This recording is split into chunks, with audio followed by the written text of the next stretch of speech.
तो नमस्कार, आपका हमारे channel maths by L N Gupta sir में एक बार पुनः स्वागत है। बच्चों, आज हम लोग एक्सरसाइज 9F के क्वेश्चन नंबर 8 से आगे के क्वेश्चन पढ़ेंगे। इसके पहले वाले वीडियो में मैंने आपको क्वेश्चन नंबर 7 तक बता दिए थे। तो आइए देखते हैं क्वेश्चन नंबर 8 क्या है। क्वेश्चन नंबर 8 है, चार संख्याएं एपी में है, मतलब कोई चार संख्याएं हैं जो समांतर श्रेणी में है। पहले और चौथे का योग कितना है, 14 है, तथा दूसरे एवं तीसरे का गुणनफल 45 है। उन संख्याओं को ज्ञात करिए। तो आइए इनकी कंडीशन में बता देता हूं, बाकी आप स्वयं लगाएंगे। कल मैंने आप लोगों को बताया था, समांतर श्रेणी में अगर कोई चार संख्याएं हमें माननी है बच्चों, तो क्या मानेंगे हम लोग, a-3d, a-d, a+d और a+3d। ये चार संख्या मैंने आपसे बताई थी कि इनको आप मानेंगे। ठीक है, तो देखिए भाई, अब ये चारों संख्या किसमें हो गई, समांतर श्रेणी में। अब कह रहा है कि पहले और चौथे का योग लिख लेंगे अकॉर्डिंग टू क्वेश्चन। क्या है, पहले और चौथे का, यानी a-3d plus a+3d equal to आपको कितना दिया है बच्चों, 14 दिया हुआ है। तो देखिए 3d प्लस का 3d माइनस का कैंसिल, a कितना हो गया 2a इक्वल टू कितना 14, ये 7 टाइम में कैंसिल हो जाएगा, a इक्वल टू हो गया 7। आगे क्या कह रहा है, दूसरे एवं तीसरे का गुणनफल। अब सेकंड और थर्ड क्या है, a-d इंटू a+d, ये सेकंड कंडीशन थी। यहाँ क्या थी, ये फर्स्ट थी और ये सेकंड। a-d इंटू a+d कितना दिया है आपको बच्चों, 45 दिया हुआ है। ठीक, अब देखिए ये क्या हो जाएगा, a² minus d² equal to कितना 45। a का मान कितना 49 माइनस d² इक्वल टू 45। क्यों, क्योंकि a इक्वल टू 7 रखेंगे, 7 से 1 कितना हो जाएगा 49 हो जाएगा, सिंपल सी बात है। अब ये 49 माइनस 45 इक्वल टू d², 49 से 45 जाए कितना बचेगा 4 इक्वल टू d², यहाँ से d इक्वल टू +-2 निकाल लेंगे। जनरली निकलेगा +2 ही, लेकिन अगर आप चाहें तो +-2 भी निकाल सकते हैं। अब यहाँ पर a और d का मान रख लेंगे, आपको चारों संख्याएं पता हो जाएंगी। बात समझ में आई, क्लियर। बच्चों क्वेश्चन नंबर 9 कह रहा, दो एपी के n पदों के योगफल का अनुपात 5n+4 रेशियो 9n+6 हो, तो उनके 18वें पदों का अनुपात ज्ञात करना है आपको। तो आइए देखते हैं, दो समांतर श्रेणी दी हुई है, ठीक है, इनके n पदों का योग। अगर हम पहली समांतर श्रेणी को Sn से उनके योग को दर्शा दें, दूसरे को Sn' से दर्शा दें, तो कोई समस्या। आगे देखते हैं, इसके आगे क्या हो जाएगा बच्चों, 2a plus n-1 into d। अच्छा, इसके प्रथम पद को हम a' मान लेते हैं, ये तो वही रहेगा, n-1 इंटू क्या रहेगा बच्चों, d रहेगा। ठीक है, कोई दो समांतर श्रेणी हो गई, उनके n पदों के योगफल का रेशियो हो गया ये। ठीक, आगे देखते हैं बच्चों। अच्छा देखिए, मैंने यहाँ n/2 नहीं लिखा है, आप चाहें तो लिख भी सकते हैं, क्योंकि Sn इक्वल टू क्या होता है, n/2 2a plus n-1 into d। यहाँ भी वही हो जाएगा n/2, तो n/2 तो कैंसिल हो जाएगा। तो इसलिए अगर आप लिखना चाहें तो लिख सकते हैं, नहीं लिखना चाहें तो कोई बात नहीं।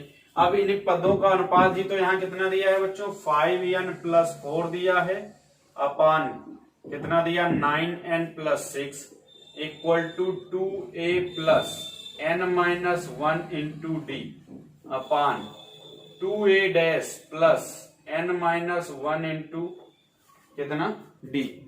ठीक है, अब देखिए बच्चों, हम क्या करेंगे, हमें किस पद का अनुपात, अब ये तो हमें इसका एक इक्वेशन मिल गई। ठीक है, अब हमें किस पदों का अनुपात निकालना, 18वें पदों का। किस पदों का अनुपात निकालना, 18वें पदों। यहां पर एक चीज आप ध्यान रखेंगे, यहां पर हम n का मान रखेंगे जो पद दिया होगा। जैसे यहाँ 18वां पद दिया है, तो n के स्थान पर हम 18 दूनी 36, 36 से 1 कम कर दें तो कितना बचेगा 35। अगर यहाँ पे अभी कहता कितना 7वां पद, तो 7 दूनी 14, 14 से 1 कम कर देंगे 13। यहाँ अभी कहे 20वां पद, तो 20 दूनी 40, 40 से 1 कम कर देंगे कितना 39। कहने का तात्पर्य यह है कि n का मान हम रखेंगे जिस पद का अनुपात निकालना है उसके दूने से 1 कम। जिस पद का अनुपात निकालना है उसके दूने से एक कम।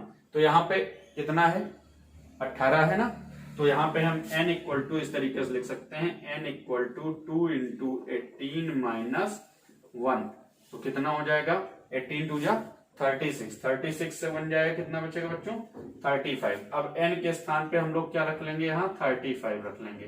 तो 5 इंटू 35 प्लस कितना 4 अपान कितना 9 इंटू कितना हो जाएगा भाई, n के स्थान पे 35 रख देंगे प्लस कितना हो जाएगा 6 equal to 2a plus n के स्थान पे हमें कितना रखना है बच्चों 35 माइनस कितना 1 इंटू कितना d upon 2a dash plus 35 minus 1 कितना, यहाँ d डैश कर लेंगे। एक चीज ध्यान रखेंगे, यहाँ क्या रख लेंगे हम लोग d डैश। भाई इसका सार्वंतर अलग हो गया, इसका सार्वंतर हमने मान लिया अलग हो गया, सिंपल सी बात है। ठीक, n का मान सेम ही रहेगा क्योंकि कह रहा है nवें पदों का अनुपात, तो जो n पद का अनुपात इसके लिए होगा वहां भी पद n ही लिए जाएंगे, यहाँ भी पद n ही लिए जाएंगे। बात समझ में आ रही ना, तो इतना हो गया, अब आपकी समझ में आया। अब 35 इंटू 5 कितना 5 5 जा कितना 25 और 5 3 जा कितना 15 और 2 कितना 17, ठीक है, प्लस 4 अपॉन 9 5 जा 45, 9 3 जा 20 कितना 9 3 जा 27 और 4 कितना 31 प्लस 6। अच्छा यहाँ पे क्या हो जाएगा 2a प्लस 35 से बन जाएगा बच्चों कितना बचेगा 34d upon 2a dash plus कितना 35 से ये जाएगा 34d डैश। अब 175 और 4 कितना हो जाएगा 179 हो जाएगा। 315 प्लस 6 कितना हो जाएगा बच्चों 315 प्लस 6 321 हो जाएगा। बात समझ में आ रही है, 321 हो जाएगा। ठीक है, यहाँ 2 क्या हो जाएगा कॉमन हो जाएगा और a प्लस ये क्या लिख लेंगे 17d और यहाँ भी 2 कॉमन हो जाएगा, ये a डैश प्लस कितना 17d dash, a dash plus कितना 17d डैश, 2 कैंसिल। अब देखिए 18वें पदों का अनुपात कह रहा है, तो अगर श्रेणी का 18वां पद हम लोग निकालते हैं तो tn equal to a plus n minus 1 into D में रखें अगर तो n 18 हो जाएगा, तो a plus 17 minus 1 sorry 18 minus 1 into D हो जाएगा, यानी a प्लस कितना हो जाएगा 17d t 18, यानी कहीं पे a प्लस 17d दिया है तो उसको हम t 18 लिख सकते हैं ना। तो देखिए अब ये क्या हो जाएगा हमारा t 18 अपॉन t डैश 18। ठीक, तो श्रेणी के 18वें पदों का अनुपात क्या हो जाएगा 179 अपॉन 321। आप इसको अगर चाहें अगर कैंसिल करना चाहें तो आप कैंसिल करके सॉल्व करके लिख सकते हैं। क्लियर, आगे देखते हैं। और अगर हम लोग देखें कह रहा है एपी की उन 5 संख्याओं को ज्ञात करो जिनका योग 25 और वर्गों का योग 135 है। तो देखिए मैं आपको इक्वेशन बता रहा हूं, बाकी आप स्वयं लगाएंगे। 10 नंबर देखते हैं हम लोग। हमने आपको बताया था एपी में 3 संख्याएं माननी होंगी, क्या मानेंगे, एपी में 4 संख्याएं माननी होंगी, क्या मानेंगे, और 5 संख्याएं माननी होंगी तो क्या मानेंगे। तो यहाँ देखिए भाई 5 संख्याएं माननी तो a minus 2d, a minus d, a plus d और a प्लस 2d, ये 5 संख्याएं हो गई। फर्स्ट कंडीशन क्या कह रहा है कि इन संख्याओं का योग कितना है 25, यानी a minus 2d plus a minus d plus a plus a plus d plus a plus 2d equal to कितना बच्चों 25। ठीक है, देखिए minus 2d plus 2d minus d plus d cancel हो जाएगा, 1 2 3 4 5 a इक्वल टू कितना हो गया 25, ये 5 हो गया, a इक्वल टू क्या हो गया बच्चों 5 हो गया। फिर कह रहा है उनके वर्गों का योग, तो वर्गों का योग जब a माइनस डी का whole square plus a minus 2d का whole square, a minus D का whole square plus a square plus a plus d का whole square plus a plus 2d का होल स्क्वायर इक्वल टू कितना बच्चों 135। ठीक, अब आप इसमें a इक्वल टू 5 रख के इसको सॉल्व कर लेंगे, d का मान आपको मिल जाएगा। ठीक है, जब a और d मिल जाएगा तो इसमें a और d का मान रख लेंगे तो आपको पता चल जाएगा संख्याएं क्या होंगी। क्लियर? आगे देखते हैं बच्चों। क्वेश्चन नंबर 11 दिया हुआ, एक बहुभुज के दो क्रमिक अंतः कोणों का अंतर 5 डिग्री है। यदि सबसे छोटा कोण 120 डिग्री हो तो n का मान आपको निकालना है। तो आइए देखते हैं बच्चों क्वेश्चन नंबर 11। अब देखिएगा, बहुभुज के दो क्रमिक अंतः कोणों का अंतर कितना, 5 डिग्री, यानी जो सार्वंतर दिया है वो कितना दिया, 5 डिग्री दिया। सबसे छोटा कोण कितना है, 120 डिग्री। तो हम जो कोणों को शुरुआत करेंगे वो 120 डिग्री। पहला कोण 120 डिग्री, दूसरा 125 डिग्री, 5 का अंतर है तो 5 डिग्री, फिर 130 डिग्री, डॉट डॉट डॉट। ठीक है, बात समझ में आई? पहला कोण 120 डिग्री, सबसे छोटा कोण 5 डिग्री, ऐड करते करते डॉट डॉट डॉट। ठीक, अब मान लेते हैं बहुभुज में भुजाओं की संख्या निकालनी, यानी n का मान निकालना है। ठीक है, तो अगर हम इससे योग निकालने अगर, तो Sn equal to n/2 2a plus n-1 into क्या लिखा जाएगा, d लिखा जाएगा। ठीक है, ये बहुभुज के कोणों का योग हो गया। ठीक है, तो और बहुभुज के कोणों का योग आपको ये भी पता भी होना चाहिए, बहुभुज के अंतः कोणों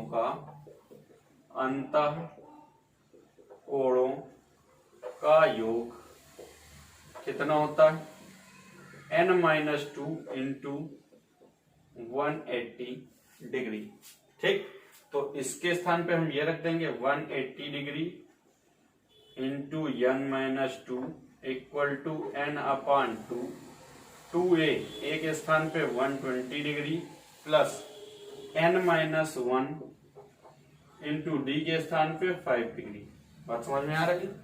अब ये 1 2 जा कितना हो जाएगा बच्चों, 182 जा 360 डिग्री, तो 360 degree n-360 degree equal to, अब ये बचा n 240 degree plus 5 degree n। ठीक, या और माइनस कितना, 5 degree.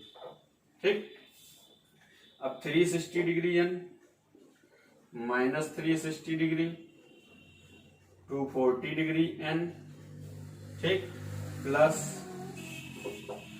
240 degree n plus 5 degree n square minus 5 degree n। ठीक, अब सबको एक साइड ले लें तो n स्क्वायर 5 डिग्री या 5 डिग्री n स्क्वायर, जैसे आप लिखना चाहें। ठीक, अब देखिए 240 डिग्री से 5 डिग्री जाएगा, कितना बचेगा 240 डिग्री। यहाँ पे देखिए भाई 240 degree n plus 5 degree n square minus 5, तो 240 डिग्री n से 5 डिग्री n घटेगा, कितना बचेगा, 240 डिग्री से 5 डिग्री घटेगा तो 235, यानी कि प्लस का 360 डिग्री n और प्लस 240 डिग्री माइनस 5 डिग्री, यानी कि इधर आएगा तो माइनस का 235 डिग्री n। एक चीज देख लीजिए, यहाँ एक मिस्टेक हो गई भाई, 182 जा 360 हो जाएगा तो 360 डिग्री n तो हो गया, और 182 जा कितना हो गया 362 जा कितना हो जाएगा बच्चों 720 हो जाएगा। तो ये जो 360 डिग्री लिखा है ये आपका क्या हो जाएगा 720, क्या हो जाएगा 720 डिग्री। ठीक है, तो माइनस 720 डिग्री। ठीक, अब इधर कुछ और बचा, इक्वल टू क्या हो गया आपका 0 हो गया। ठीक है, ध्यान रखिएगा। अब देखिए 5 डिग्री n स्क्वायर प्लस 360 से 235 जाएगा तो 0 से 5 जाएगा, 10 से 5 जाएगा 5, यहाँ बचा कितना 5, 5 से 3 जाएगा 2, यहाँ कितना 1, 1 से 2 जाएगा कितना, यहाँ बचा कितना 3, 3 से 2 जाएगा कितना बचेगा 125 डिग्री n माइनस 720 डिग्री। अब देखिए इसमें क्या करें हम 5 डिग्री कॉमन ले लें। ठीक है, तो जब 5 डिग्री कॉमन ले लेंगे तो n स्क्वायर बचेगा, यहाँ 25n बचेगा। ठीक, और माइनस यहाँ कितना बचेगा भाई 5 से इसको अगर हम डिवाइड करें तो कितना, ये 1। ठीक, 2 आया 2, 5 बन जा 5। ठीक, अब कितना बचा 2 बचा, 2 उतारा तो 5 4 जा कितना 5 4 जा ही तो आएगा भाई। 5 से 720 को हमें भाग देना है। ठीक, तो 5 एकम 5 तो बचा 2। ठीक, और 2 उतारेंगे तो कितने बार लगेगा 5 चक्कू 20 और फिर 5 चक्कू 20 यानी कितना n स्क्वायर प्लस 25 माइनस 144।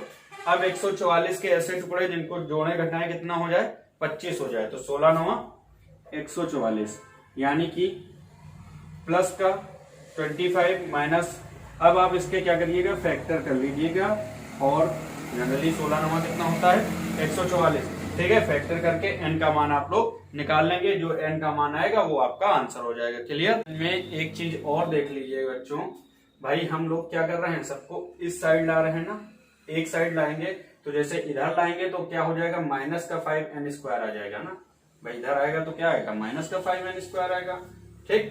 तो ये जो 5n स्क्वायर है ये हमारा क्या हो जाएगा माइनस का हो जाएगा बस, ठीक है। बाकी सब तो सही है, तो अब हम लोग क्या माइनस का 5 अगर कॉमन ले लेंगे तो ये प्लस का हो जाएगा n स्क्वायर, ये माइनस का हो जाएगा और ये क्या हो जाएगा प्लस का हो जाएगा, ठीक है। अगर आप चाहें तो मैं सॉल्व किए दे रहा हूं, खैर इसको आगे भी, माइनस का 16n माइनस का कितना 16 9 144, तो माइनस का 16n और माइनस का 9n और प्लस का 144 इक्वल टू क्या हो जाएगा बच्चों 0 हो जाएगा। n कॉमन ले लेंगे n माइनस 16 बचेगा, माइनस 9 कॉमन ले लेंगे n माइनस 16 बचेगा इक्वल टू 0। तो देखिए n माइनस 9 एक में और n माइनस 16 एक में इक्वल टू 0, तो n इक्वल टू 9 हो सकता है और n इक्वल टू क्या हो सकता है बच्चों 16 हो सकता है, ठीक। या तो इसमें 9 भुजाएं हो सकती हैं या तो कितनी भुजाएं हो सकती हैं 16 भुजाएं हो सकती हैं। क्लियर। आगे देखते हैं अगला क्वेश्चन। क्वेश्चन नंबर 12 कह रहा 2 एपी के n पदों का योगफल का अनुपात कितना दिया है 3n plus 8 ratio 7n plus 15, तो 12वें पदों का अनुपात। सेम क्वेश्चन नंबर 9 जैसा आप लोग लगाएंगे, ठीक है। क्वेश्चन नंबर 13 देखते हैं भाई। 13 नंबर में क्या दिया हुआ है, यदि किसी एपी के n पदों का योगफल, किसी श्रेणी समांतर श्रेणी के n पदों का योगफल Sn आपको दिया है कितना np plus 1/2 n minus 1 into Q, ठीक है। जहां p और q अचर हो तो d ज्ञात करिए, आपको d निकालना है। तो सिंपल सी बात है, आप लोग क्या करेंगे Sn आपको पता है भाई, Sn आपको पता है तो आप लोग क्या कर लेंगे Sn माइनस 1 निकाल लेंगे। जब Sn माइनस 1 करेंगे तो n के स्थान पे n माइनस 1 कर देंगे, 1/2 n माइनस 1 इंटू क्यू, ठीक। इतना करने, अब आपको Sn पता हो गया, Sn माइनस 1, फिर आप क्या निकाल लेंगे Tn निकाल लेंगे। Tn इक्वल टू, ये सारी प्रक्रिया मैंने आपको इससे पहले बताई हुई है। Tn इक्वल टू क्या हो जाएगा Sn माइनस 1। जब आपको Tn पता चल जाएगा तो T1 निकाल लीजिएगा, T2 निकाल लीजिएगा, T3 निकाल लीजिएगा, 3 पद आप निकाल लेंगे। किसी एक को आप देख लेंगे, दोनों में जो अंतर आएगा वो समान आएगा और वही इस श्रेणी का क्या हो जाएगा सार्वांतर हो जाएगा। बात समझ में आई। क्लियर। इसी क्रम में क्वेश्चन नंबर 14 आपको दिया है, कह रहा है यदि किसी एपी के m पदों तथा n पदों का योगफल m square upon n square के अनुपात में हो, तो देख लीजिए थोड़ा सा, m पदों का और n पदों का, यानी Sm upon Sn equal to m/2 2a plus n m minus 1 into क्या d। इसी तरीके से यहाँ क्या हो जाएगा n/2 2a dash plus n minus 1 into कितना d डैश, भाई किसी श्रेणी के m। अब यहाँ पर एक चीज ध्यान देंगे, यदि किसी समांतर श्रेणी के m पदों तथा n पदों का योगफल, मतलब श्रेणी एक ही है, तो जब श्रेणी एक ही है तो दोनों के क्या होंगे प्रथम पद और सार्वंतर क्या होंगे समान हो जाएंगे भाई। तो Sm upon Sn equal to m/2 2a plus m minus 1 into d upon n/2। करना क्या है आपको, 2 क्या हो जाएगा कैंसिल हो जाएगा, Sm upon Sn m 2a plus m minus 1 into d अपान n 2a plus n minus 1 into d। अब आपको क्या कह रहा है कि इनके अनुपात हो तो सिद्ध करो mवां पद अनुपात nवां पद। तो आपको m के स्थान पे देखिए क्या कर देना है 2m माइनस 1। मैंने आपको बताया था ना n के स्थान पे दूने से 1 कम रखना है, तो mवां पद कह रहा है तो 2m माइनस 1 m के स्थान पे रख देंगे और n के स्थान पे क्या रख देंगे आप लोग 2n माइनस 1, और इसको रख के आप लोग क्या करेंगे इसको सॉल्व कर लेंगे। भाई Sm अपान Sn आपको m square upon n square पता ही है, बस m के स्थान पे 2m माइनस n 1 रख लीजिएगा और n के स्थान पे 2n माइनस 1 रख लीजिएगा, सॉल्व कर लीजिएगा, आपको पता चल जाएगा कि रेशियो क्या होगा। क्लियर? आगे देखते हैं। ये बच्चों इतना ही, हम लोग मिलते हैं नेक्स्ट वीडियो में नेक्स्ट टॉपिक के साथ या इस एक्सरसाइज के बचे हुए क्वेश्चन के साथ। ठीक है।